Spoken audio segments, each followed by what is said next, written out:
Hi friends, అందరికీ నమస్కారం. కేంద్ర ప్రభుత్వం ఉపాధి హామీ పథకానికి సంబంధించి సూపర్ అప్డేట్ అయితే విడుదల చేయడం జరిగింది.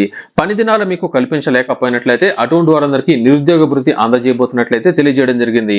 ఈ పథకానికి సంబంధించి రేపటి నుంచి కొత్త మార్గదర్శకాలు అయితే రాబోతున్నాయి. దీనికి సంబంధించిన పూర్తి అప్డేట్ గురించి ఇప్పుడు నేను మీకైతే తెలియజేస్తాను. రేపటి రోజున జూలై 1వ తేదీన ఆంధ్రప్రదేశ్ లో ఈ యొక్క పథకాన్ని అయితే ప్రారంభించబోతున్నారు. తిరుపతి జిల్లా మార్కావారిపల్లిలో ఈ యొక్క పథకానికి సంబంధించి ఉపాధి హామీ పథకాన్ని అయితే ప్రారంభించబోతున్నారు. గతంలో మనకు మహాత్మా గాంధీ జాతీయ గ్రామీణ ఉపాధి హామీ పథకం అమల్లోకి అయితే రావడం జరిగింది. అయితే ఈ యొక్క పథకానికి సంబంధించి ప్రస్తుతం పేరైతే మార్చడం జరిగింది. Viksit Bharat guarantee for Rozgar Ajeevika mission కింద ఈ యొక్క పథకాన్ని అయితే అమలు చేయబోతున్నారు.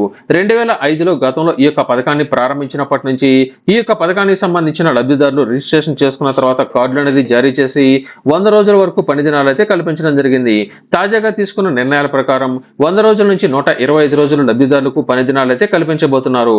గతంలో ఈ యొక్క పథకానికి సంబంధించి కేంద్ర ప్రభుత్వం అమలు అనేది చేస్తూ ఉండగా ప్రస్తుతం తాజాగా తీసుకున్న ఈ యొక్క పథకానికి సంబంధించి కేంద్ర ప్రభుత్వం 60% డబ్బులు అనేది విడుదల అనేది చేసినట్లయితే రాష్ట్ర ప్రభుత్వం 40% నిధులు అనేది మనకైతే అందజేస్తున్నారంటే 60% కేంద్ర ప్రభుత్వం ఇస్తే 40% రాష్ట్ర ప్రభుత్వం మనకైతే అందజేయబోతోంది. జూలై 1వ తేదీన ఈ యొక్క పథకాన్ని ప్రారంభించబోతున్నారు కాబట్టి దేశవ్యాప్తంగా జూలై 2వ తేదీ నుంచి ఈ యొక్క పథకానికి సంబంధించిన కొత్త మార్గదర్శకాలు అందుబాటులోకి అయితే రాబోతున్నాయి. అయితే దీనికి సంబంధించిన రిజిస్ట్రేషన్ కి సంబంధించిన అప్డేట్ కూడా రావడం జరిగింది. గతంలో ఉన్న అప్డేట్ ప్రకారం ఉపాధి హామీ పథకానికి సంబంధించి ఎవరైనా సరే మాకు పని దినాలు కల్పించమని ఆర్థికంగా ఆదుకోమని ఎవరైనా సరే ఈ యొక్క కార్డు కోసం రిజిస్ట్రేషన్ చేసుకున్నట్లయితే 48 గంటల్లో లబ్ధిదారుకు రిజిస్ట్రేషన్ పూర్తి చేసి కార్డు అనేది జారీ చేయాలని అప్డేట్ అయితే ఇవ్వడం జరిగింది. తాజాగా ఈ యొక్క పథకానికి సంబంధించిన మార్గదర్శకాల్లో కార్డు అనేది వచ్చిన లబ్ధిదారుడుకు ఖచ్చితంగా 15 రోజుల పని దినాలు అనేది కల్పించాలని అయితే తెలియజేశారు. ఈ యొక్క పని దినాలు 100 నుంచి 125 రోజులు మీకు పని దినాలు అయితే కల్పించడం జరుగుతుంది. ఒకవేళ మీకు 15 రోజుల పని దినాలు కనుక కల్పించలేకపోయినట్లయితే నిరుద్యోగ భృతి కూడా మీకైతే చెల్లించాల్సి ఉంటుంది. అంటే మీకు 15 రోజుల్లో ఈ యొక్క పని దినాలు అనేది కల్పించలేకుండా గనుక వదిలేసినట్లయితే ఆ తర్వాత మీకు నిరుద్యోగ భృతి పథకం కింద ఈ యొక్క పథకానికి సంబంధించిన అమౌంట్ మీకైతే ఇచ్చే విధంగా చర్యలు అనేది ఈ యొక్క పథకంలో అయితే తీసుకురాబోతున్నారు. అలాగే దీనికి సంబంధించిన పేమెంట్ అనేది గతంలో నెల రోజులు గనక అలాగే 2 నెలలకి 3 నెలలకు ఒకసారి అయితే విడుదల చేయడం జరిగేది.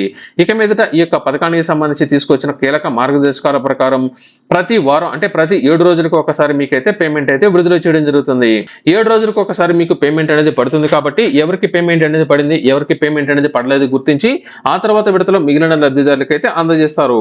అయితే ఖచ్చితంగా ఈ యొక్క పని దినాలు కల్పించిన తర్వాత మీరు పనులకు వెళ్ళిన తర్వాత దీనికి సంబంధించి ఖచ్చితంగా అందరూ కలిసి ఈకేవైసీ అనేది మీరైతే చేయాల్సి ఉంటుంది. అంటే ఫోటోలు అనేది తీసి ఆన్లైన్ లో అప్లోడ్ అనేది అయితే చేయాల్సి ఉంటుంది.